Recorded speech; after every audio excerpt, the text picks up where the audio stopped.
the minority on this one, but here's why. We spend so much time once these rookie quarterbacks start second-guessing whether teams should have taken them when they struggle. Because a lot of these teams picking at the top of the draft aren't in a good position to support a young quarterback. EJ, you just talked about that. Something that the Giants obviously know all too well. I look at this Saints roster. They're not ready for a quarterback. I mean, the offensive line, you need help potentially at the tackle position in particular. The wide receiver group, Chris Olave is great. He's been battling with injury, so they still have to add there, I believe. Running back, you need depth behind Alvin Kamara as he enters the back part of his career. And then that defense needs talent at all three levels. They need to get younger. So I feel if they take a quarterback at 9, they are not putting him in a position to succeed. I really believe that. And I don't think it's best for them or for Shedeur Sanders. I'm not arguing with that football analysis at all, and I get where you're coming from. I just have a problem with the fact that Shedeur Sanders is coming out of college, and it's him and it's Cam Ward mentioned as the top 2 quarterbacks, and all of a sudden you're contemplating him being taken 3rd to fall in the 6th to the Giants, to 9 to New Orleans, now to 21 with the Pittsburgh Steelers. Like, wait a minute, what the hell is going on here? Did something happen? This precipitous drop-off is what has alarmed me more so than anything else. The Saints have a lot of needs, like you said. You take the best player available, or you might find yourself willing to trade down just to get additional picks to help you because of the multitude of needs that you may have. But, EJ, I'm just of the mindset you're a former quarterback. I don't like how somebody can produce on a collegiate level. We haven't seen them since, and over the course of months, they just continue to fall and fall and fall. I'm like, where the hell is that coming from? That alarms me. Yeah, well, I do disagree here with Mina. I believe the Saints, if Shedeur's there at 9, you got to take him. Because look at the situation, Mina.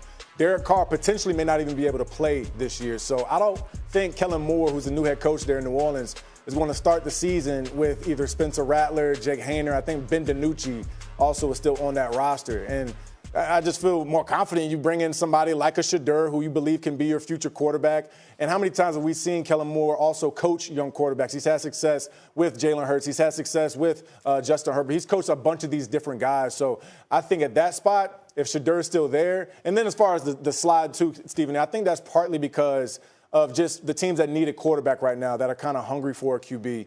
It's not necessarily indicative of the talent or the lack thereof that Shedeur. I think he's a top 5 value type pick. I think he's that good. I can justify taking him that high. I just don't think a team like the Giants, who are in the top 5 that need a quarterback, should. But certainly New Orleans taking him there at 9 would make a lot of sense to me. All right, we'll leave it there, guys. Obviously, they could take up residency there for all we know, and they have all the information. But I think they're trying to see if they can get everybody on the same page to see how they feel, to see if and where they should take Shedeur Sanders. Brady, I think that's exactly right. And you bootstrap what Ab said. You have a whole nother year of film to look at. So you have all the information. To me, my experience tells me they're doing these workouts now to get alignment, to finalize their strategy. And EJ said it an hour ago. If there's a great player at the top of the draft, Travis Hunter, Abdul Carr, you take him. The question is, where can you get Shedeur Sanders? I know Mel has him as his #1 quarterback, but with the new news about what's going on in New Orleans, with Pittsburgh's uncertainty with the quarterback position, Adam's word about cute has to turn into strategic. How do we come out of the first round? That's a better word. With a quarterback and a great player. So you can get one in the second round. That's the point. So Mel, let me not gloss over something that you just said quickly, because not everybody follows every day of this. We have people who get up early in the morning and watch. Mel, who is the #1 quarterback, for those who don't know, on your draft board in this class?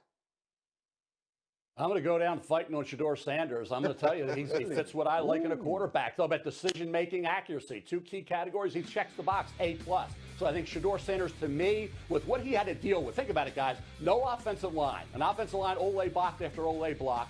Running game, right? They're leading rusher. The last 2 years, Amarian Hampton and Ashton Genty had more rushing yards in a game and a half than they did the entire year. So he didn't have the benefit of the complementary running game, didn't have guys to block up front, yet here he was out there never complaining, not getting hurt, not pointing fingers, and completing 70% of his passes and not throwing many interceptions, not turning it over, and just being a great leader and winning football games. So for Shedeur, hey, I know you got to protect him. You got to protect Brady when he came out. We knew that. That's why he was a late 6th-round pick. Bottom line is Shedeur Sanders, to me, we'll see. If he gets past the Giants, which looks like he will, New Orleans at 9. I said about Breeze when he came out. He needed conditions to be favorable. Wind, Arm strength, not great. Where'd he go? Chargers, then the Saints. What happened to the Saints? He wins a Super Bowl, right? That's where Shedeur needs to go. I think New Orleans, they haven't taken a quarterback in 54 years. Take Shedeur Sanders at 9. If he gets past there, it gets interesting because does Pittsburgh wait it out? Do the Giants or Cleveland like him enough to go up ahead of Pittsburgh? Denver sitting at 20. I don't think they move because if Amari and Hampton's there, you take the running back. Strategy's key. It's going to be really interesting to see. And is Tyler Shuck and Jalen Milroe close enough to Shedeur that Cleveland and the Giants say, hey, we don't have to go get Shedeur. We just have to go up a little bit, maybe into the late first, get Tyler Shuck or Jalen Milroe. There you go. Mel, let me say this. Today, and I reserve the right to change my mind tomorrow because these things are fluid and it is the draft, as you know. But it doesn't sound like the Saints are in on Shedeur Sanders at this point. It sounds like they like him, but don't love him. It sounds like they'd look at him, but wouldn't ultimately pick him at 9. I could be wrong, but that's what I'm reading and hearing from the people I'm talking to, that Shedeur wouldn't necessarily be the pick at number 9. And if he's not the pick at 9 and he's not the pick at 3, okay, well, where is he now going? And we're back to the most intriguing storyline of the draft. Does a team trade up, or does Shedeur Sanders slide to 21 and the Pittsburgh Steelers? I think those are the scenarios we're looking at right now. Let me get my QB in here today. So you hear Mel say that Shedeur Sanders is his number 1. Again, that is not the consensus. We expect Cam Ward to go number 1, and that he is number 1 on most of the boards that I've seen. But when you hear Mel talk about the things that make Shedeur Sanders good, here's just my opinion. You know this 1,000 times better than I do.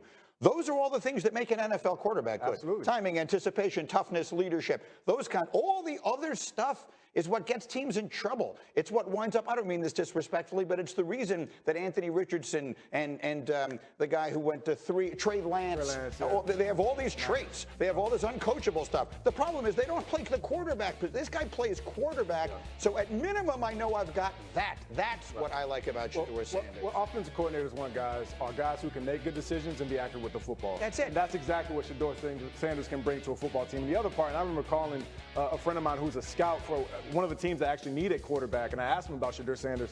The first thing he said was, he's a dog.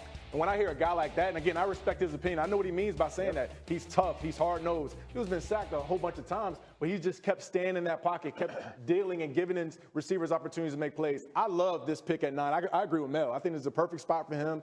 Whether Derek is able to come back or not, we don't know. But you can't pass up an opportunity to take Shedeur Sanders if he's there at 9, especially considering DC's health right now. And EJ, the other word I would add is he's durable. He's been sacked 94 times, and he's missed 1 game. When you look at the last 2 years in the NFL, 2 years ago, 66 quarterback start game. Last year, 59.